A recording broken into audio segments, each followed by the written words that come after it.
Welcome to Local SEO Today. I'm Roger Murphy. And I'm John Vong. Today we want to talk to business owners who are watching our short video with respect to dealing with customers. And in terms of dealing with customers, you've got to, obviously when you're providing, John, a product or a service, you want to make them happy. You're asking for money. You want to solve whatever problem they were looking for.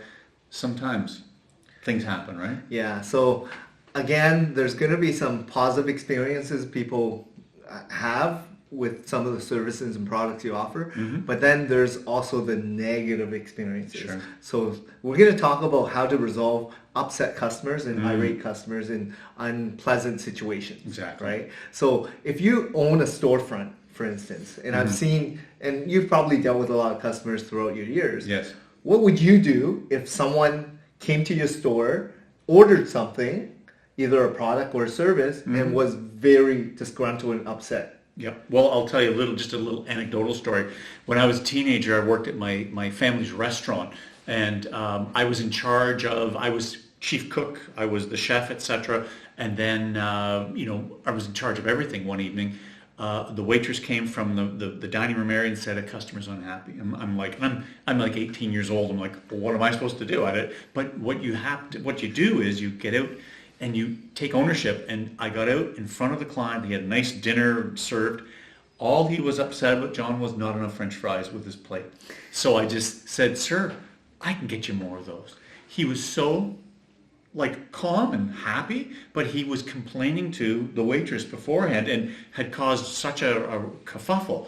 I got up there, I got in front of him, showed him, empathized with him, and sort of settled it, because you do want to take care of those customers. Yeah, so I think the big thing for a customer that is very unhappy or unpleasant, the big thing is they want to deal with someone more senior, someone that actually has a decision-making power. Sure. So if you're the owner or someone that is in charge, you want to make sure that you listen. You're calm, you listen to their situation. Sure. And you empathize, right? So understand that I know what you're going through, sir. I can, feel it. I can, live through it. But what we can do is try to apologize as well. So focus on making sure that the customer understand the situation, listen, empathize, apologize, and then try to resolve it the best way you can. Exactly. And the best way could be offering it at a discount, something for free, making sure that they come back with a better experience. Whatever you do not let them leave disgruntled. There's two things. One, customers, if you do not, you as the business owner watching this video today, if you don't take care of your customer, don't satisfy them, and make sure they have a good experience, your competitor will. So just remember that. You can, feel that they're being unreasonable, I gave them good service, but at the end of the day, you've got to come to some arrangement where they feel they've been heard, they've been taken care of, just to your point. And the second thing is the other reason you want to do that is, and you may have read this and heard this over the years, one unhappy customer is going to go tell 10 people about their negative experience. When someone has a great experience, they maybe tell one or two people. It's like, oh yeah, I had a great experience somewhere. But it's the negative experiences that really amplify out there. So make sure that you do everything you can to serve them well, take care of them, and really, as you say, empathize and make sure that they leave satisfied. So this is only when someone is in person and has a bad experience. What about digital? Yeah. What about online? Because, it's the same thing, because people do read.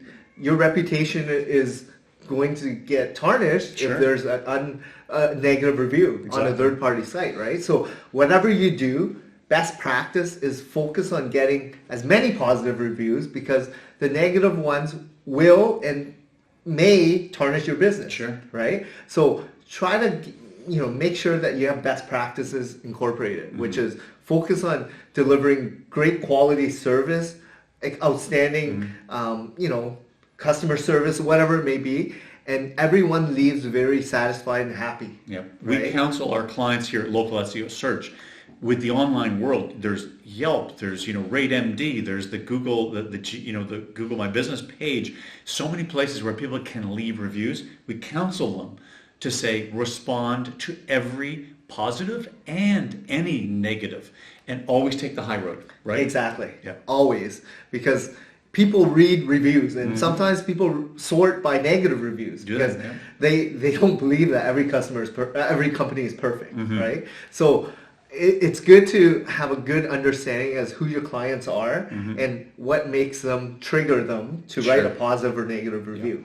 Right? Respond to everything. Don't just focus on your website getting reviews. Focus on third-party sites because those are the sites that actually matter. People are more likely to search on Google My Business, Facebook, Yelp, HomeStars, RateMD, certain sites based on that niche, right? Versus your website, because anyone can come up and create testimonials and reviews, and they could be phony for all you know, right? So really best practice, right? We also tell clients, when you're responding to a review, and if you're not sure if it's a real one or not, you can say, we can't find your records as you being a client of ours. Please contact me directly. And that really shows everyone in the internet's world of searching for reviews. They see that you're serious, a serious business owner that wants to address any concerns that are out there, whether they're real, they might be imaginary, but always take the high road and say, contact us directly because we strive for excellent customer care. Exactly. Yeah. So best practice, in person, digital, just make sure you're running a solid business. Yes. Do the best you can. And there's going to be situations and people that you can never, ones that it'll be very difficult to please, right? So you will have a mixture of positive and negative reviews, hopefully more positive than negative. Sure. But make sure you address every person. Exactly. In the world, we all know it. There's difficult customers out there. You're going to run into them. And frankly, to have one or two negative reviews, don't lose sleep over it, because the truth is, any business, if you're in business, you're not going to have 100% satisfaction. There's just some people out there in the world that cannot be made happy by anybody. But as long as you take the high road as a business owner and respond professionally, calmly, empathize, you'll keep your reputation high and see that you're a real trustworthy, good business to do business with. Perfect. Yeah. So thanks John, for your information today. Hope there's a few tidbits and tricks you can use here with the idea of reviews online. So see you again. Thank you. Thanks, John.